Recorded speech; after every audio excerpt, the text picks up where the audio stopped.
She's the pushy broad from the Bronx, New York.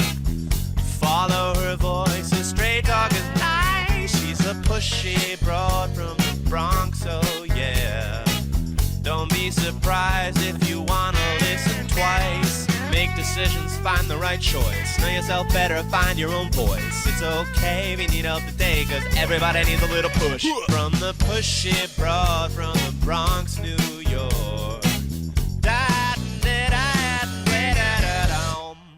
Good morning and welcome, Transformation Talk Network listeners.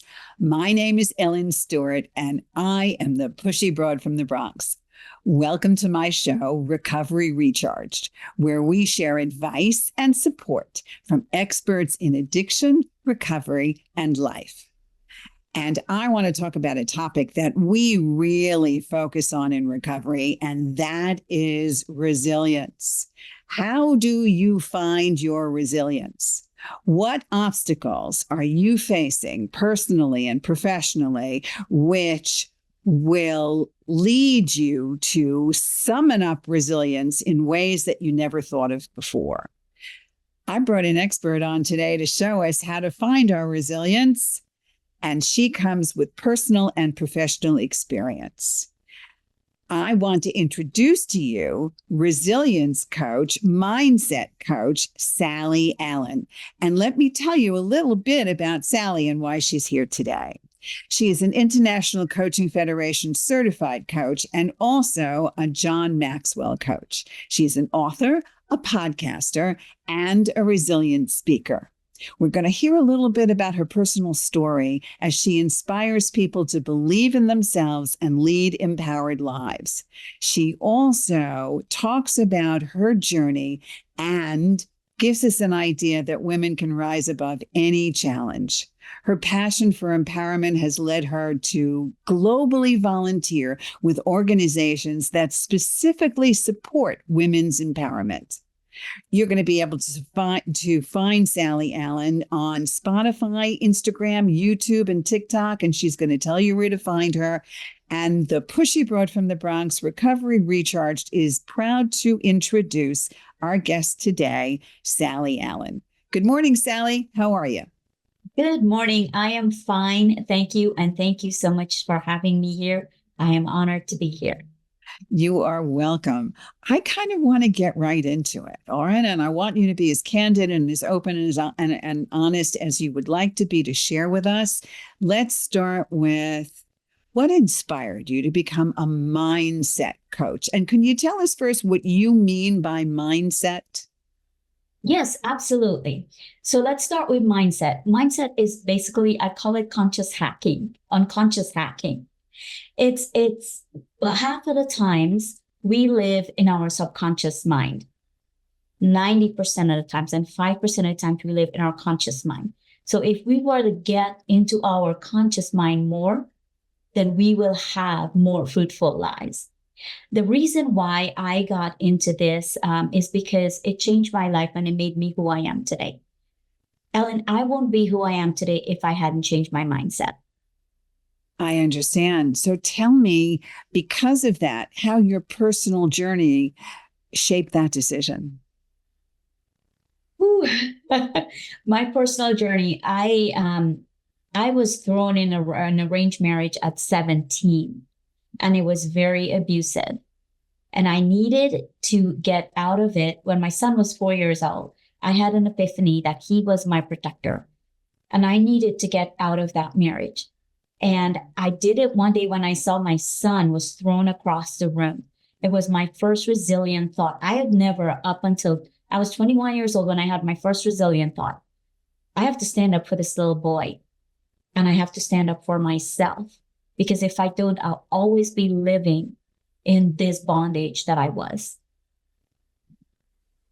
You talk about a terrible moment in your history. I completely understand, and I want all of our listeners out there to realize that sometimes there is a pivotal moment in your life that is the deciding factor, where I guess what you would say, come out of your subconscious mind into your conscious mind.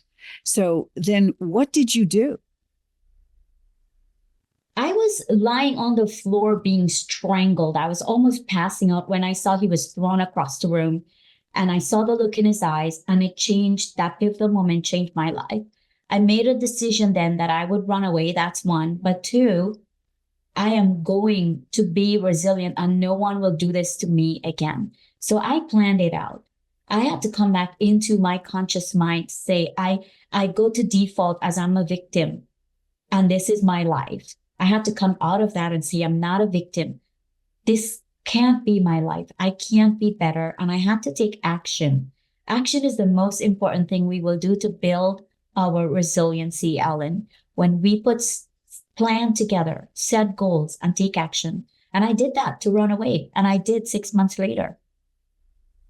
You're right. Conscious action certainly is something that brings us into full consciousness, brings us into reality as opposed to what's in our brain. The way that people in recovery can relate to this is talking about the fact that when we're in our subconscious and when we're in our imagination, so to speak, and when we're ruminating over the possibilities of things that might be, we stay stuck in our world. We believe that either nothing can touch us or we believe that this is the way life is going to be and we can't do anything about it. So really, you are very grateful for the fact that you had someone else to focus on. It wasn't only about your life. Would you say that was true? Totally. Sometimes when we can't draw the strength from ourselves, we have to do it from other people or for other people. Because when you've been abused all of your life and that's all you know, that's all your subconscious knows. This is the life you've lived. And all of a sudden something wakes you up like, oh my gosh, I have a choice. This is where resiliency is built. When you do that one act of bravery, you start a building block of resiliency. And that's very true. So it does just take sometimes one small or large act. For you, it was monumental. You planned an escape route. You planned to get out. How long did that take you from start to finish? From the moment you knew you had to go to the moment you left, how long did that take? It took me about 6 months, but the first 2 months was actually pulling the trigger because I've never done anything resilient in my life. I've been told what to do, what to say, where to go, where to work, when to wake up. I've never had a resilient thought in my life. So it took me 2 months to actually be brave to share with someone. Here's another part of it. Bring people into your lives that you trust, that can encourage you. And that's what activated me, someone encouraging me and telling me, you can do this. So do you find that when you look back that I know it was the right decision for you, but do you think you had to sacrifice anything? What did you lose? I lost the old Sally. In this case, I lost the old Sally and I found this new person who built herself and built a life for herself that can sit here with you, Ellen, and look you in the eye, something I couldn't do. I could hardly speak and articulate. And this is the person I found. So I didn't lose anything. I found her. All right. Well, you let go of the old, right? You got out of the cocoon and became a butterfly. And how long ago was that for you? That was 22 years ago. No. Almost 24 years ago. Marvelous. Marvelous. So you've completely turned your life around in such a wonderful way. I assume you moved to the United States from there? So I got married in my country, which is Guyana. 3 years later, I moved to the United States. So I lived in Brooklyn, New York for a while. And 13 years ago, my current husband and I and our son, we moved to Las Vegas. Love it. Absolutely love it. Well, a born and raised Bronx girl certainly knows Brooklyn really well, and I understand, and I'm glad that you came here. So let's talk about resiliency specifically. How do you specifically define it? And tell us about some of the other obstacles in life people can overcome to get to a place of resilience. Now, the dictionary definition of resiliency is bouncing back from something that you've gone through. but I like to add the word quickly, because over time, when we have done things that we've overcome certain things, we see the results of that. And one of the things I tell people, when you're building your resiliency, you have to go back to the past and you have to go back and look at those experiences and those things that you have overcome, those hurdles you jumped over. And that continues to build. So when I look back, way back when, this one hard thing I've been through, one of the hardest things, Ellen, because I know I was going to get killed. I had to run away secretly. I look back at that, I'm like, that was one of the hardest things I've gone through. This I can do. So it's always gleaning from past experience that helps us to move forward and continue building those blocks that I was talking about. And it was such a traumatic experience and such a flight to freedom that you wrote a book. Yes, I did. Could you tell us the name of it and where we can find it? Yes, my book is called Triumph Over Failure and Fear. And you can find it on Amazon or Barnes and Nobles or wherever. And author Sally Allen, obviously. And it's a book about my story. I wrote my story from the beginning to the end. And I'll talk more about that later. Okay. All right. So let's talk a little bit more about resilience and tell us when you got into coaching, what you have learned. When did that begin for you? One of the things I've been doing, and I'm pretty good at doing, I believe truly coaching is a gift, that you have to love people and care about people and want to see them rise to their full potential. And that's something I've done all of my life for free. I've always done that. And I realized I've gone through so much. Ellen, I was insecure. I had no self-esteem. I couldn't look people in the eye. I couldn't speak out loud. I couldn't articulate a sentence properly because I was so oppressed. And when I was able to do that through these processes that I put in place, I thought, man, wouldn't it be great if I can share this with the world and use it to help other people? Because look who I am today. If you would have told me when I was 17, this would be the girl I am today, I would have said, you're crazy. Okay. So now how do you work with clients now? What are you doing? How are you spending your time? So I work with big corporations or I work with individual clients and I help them to overcome limiting beliefs. Even when you are in a large team, and if you have limiting beliefs, that hinders your team. You're only as strong as your weakest link in your teams.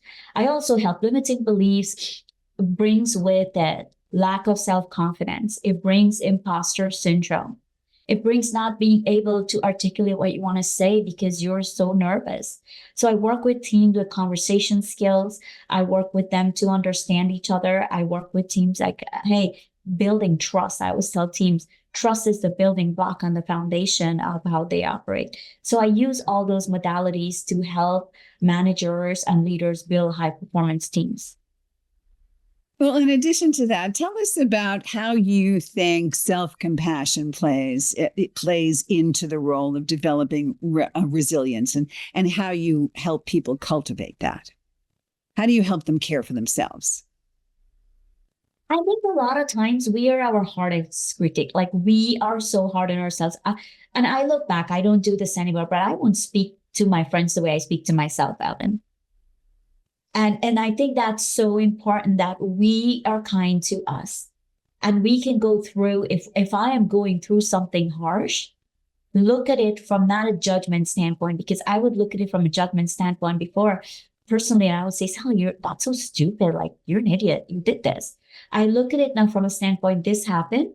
And this is not a judgment thing. I'm not going to judge myself. Why did it happen? What is the lesson I can learn from this? And I love to tell my clients this.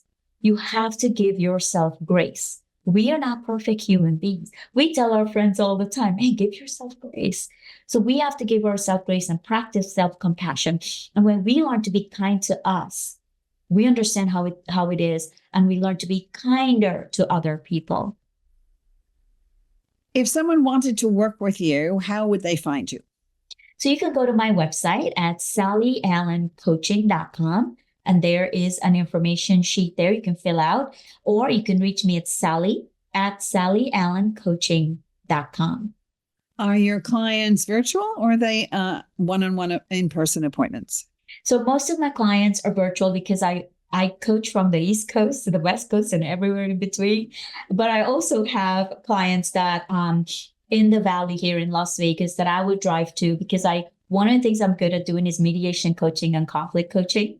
So I will go in there, two employees are fighting or something's going on. And Ellen, when I leave, 99% of the times they're shaking hands or hugging because it's not that serious 99% of the time. I understand. And certainly your own personal trials and tribulations put you in a unique position to see the world from a very different place. Yes. One of the things that we learn in recovery is to find the positive experiences and build on those, which is something that you had mentioned beforehand. All of the positive resiliency in your life, all of the times that you have overcome things, even if it means that you have been able to get up, get out of bed, get dressed, brush your teeth, and go to work, may be a major accomplishment for you. But you cannot decide that these are small things. These are big things that you build on. And the same token, understanding that negative situations are a chance to relearn and redo and restart your life. So give us some examples of some of the positive situations for clients. Maybe somebody that felt stuck and then found their way forward. Some success stories, Sally. Sure. I will tell you, one of my clients came to coaching and he said, my employees won't listen to me and I don't know what to do. So the one thing I do when people come to me is I am not a psychiatrist by any means, but I like to dig into the why things are happening. I believe the why is foundational as to why things are happening, and found out that he was not a coaching leader. He was telling his employees what to do. When you in coaching, I empower people by asking powerful questions. And it's the same thing as a leader, empowering people by asking them powerful questions. Because if you're always telling your employees what to do, if you are always guiding them, they will never think for themselves and they will never feel empowered. So they're always leaning and depending on you. And that was quite eye-opening for him and his team. And when he started doing it, I remember him texting me, Sally, this is really working. Yes, it works. It will take a minute for them to get used to it because you're always this leader who's, you do it this way, you do it that way. But now give them the autonomy and the authority to do things. It's so powerful, Ellen. Which is a very successful practice for parents with their children. Absolutely. The same kind of thing where every single parent that is helicopter parenting, that is telling the child what to do, that does not give anybody a chance to think on their own, no matter how old their children are, will always be resented and will not be respected, because mutual respect is what gets the job done, which is a great thing. Okay, so now we don't have too much time left, but I do want to hear a little bit more about your book. So tell us again the name of it, where we can find it, and a little bit more about it. Okay, so Triumph Over Failure and Fear, and you can find it on Amazon. I published my book in 2021, and this is another resilient story that as soon as my book was released, I got attacked from half of my family members, because in my culture, you don't do that, Ellen. You don't talk about the good, the bad, and the ugly. You don't put it out there. And that was another resilient story. I went into a dark place for 6 months. And when I came out of that, that's where my podcast was born, because I came out of it with the realization I hid my voice for 6 months. And in order to come back and come back even stronger, I am going to give people a voice to share their stories of resilience. And I did that. I just celebrated my 100th episode, giving people a voice and a platform to share their stories, the Sally Ellen Podcast.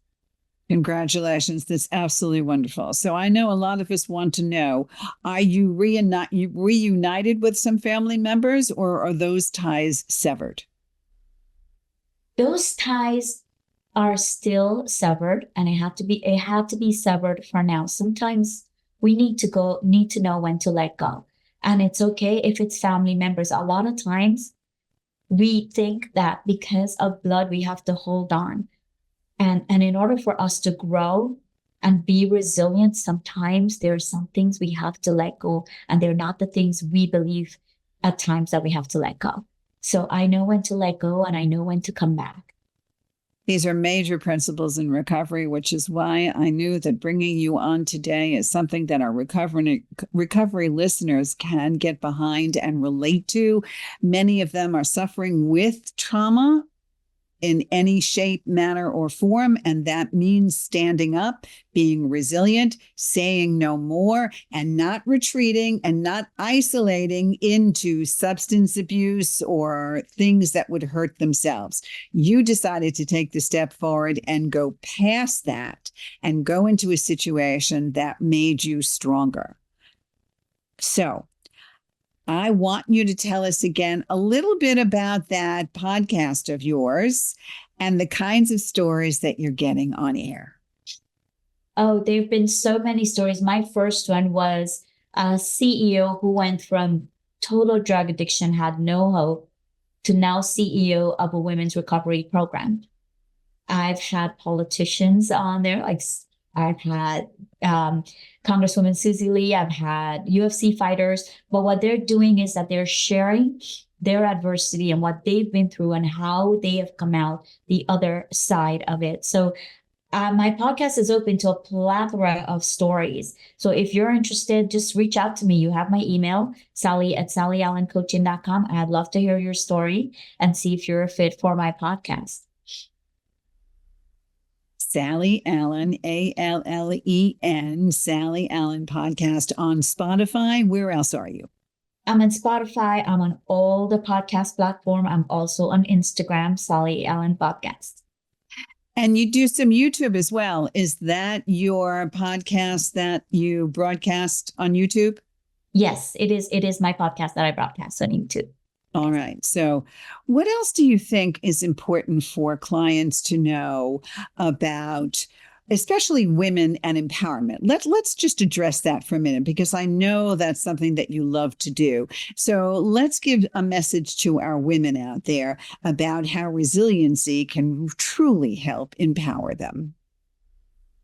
So the most important thing I find is realizing that I will go back to what I started with, that 90% of the time we live in our subconscious mind, and 5% of the times we live in our conscious mind. And what we do as women, sometimes we tend to loop things over and over again, and it's negative things. I would advise that come back into your conscious mind, but do it with help. I have girlfriends who bring me back to say, do you realize you do this all the time? You put yourself down all the time. Do you realize? But it was my default. So I would say community is important. Community would be the most important thing that you would do for yourself. And one of the things you said, Ellen, is key. Don't retreat and go inside of yourself. You have to talk to people. We are as sick as our secrets. And we need to get it out there and talk to people and know that we're not alone. Whatever it is you're going through, I guarantee you somebody else is going through the same thing, and you'd be surprised who that person is. In recovery, there are many different ways to stay connected. And for many of us, we understand that the opposite of addiction is community. The opposite of poor mental health is connection, for sure, and talking to other people and understanding those differences, for sure, and moving forward in a resilient way. So now that we just have about a minute left, I want you to just spend a little bit of time and let us know what you want to leave us with today. Okay. So I want to say that resiliency is a form of bouncing back from what you have gone through. But I mentioned before is bouncing back quickly. In order to bounce back quickly, one of the things you have to do is find your process and put it in place. My process used to be I churn things over and over again. It would be sometimes for a whole month. I would leave this podcast and go think about, I can't believe I said that. That was so stupid. But now I'm right here on this podcast letting it go because I did the best I can. And as you find your process, whatever way that works for you, I have different frameworks I build with my clients to get through this and to live resiliently. You find that process that works for you and then continue to use that process to live resiliently and get out of the bondage. in your mind. I tell clients this. Prison sometimes is not literally being behind bars. It could be in here. I understand. Thank you so much, Sally Allen, for spending the day with us. Resiliency Mindset Coach Sally Allen. This is Ellen Stewart, the Pushy Broad from the Bronx. Go to my website, pushybroadfromthebronx.com. Thank you so much, and we'll see you next time. This is Ellen Stewart, the Pushy Broad from the Bronx, saying thanks for listening, and remember, everybody needs a little push. From the Pushy Broad from the Bronx, New York.